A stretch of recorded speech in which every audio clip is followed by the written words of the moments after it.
Así que esto es lo que está sucediendo en este momento aquí en la comunidad del Triunfo La Cruz, cuando la protesta sigue siendo multitudinaria, una tremenda protesta en este momento.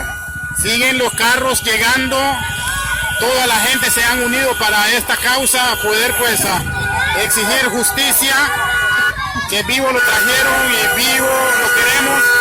Ahí está lo que está pasando en este momento. Toda la gente de la comunidad se han unido para esa causa.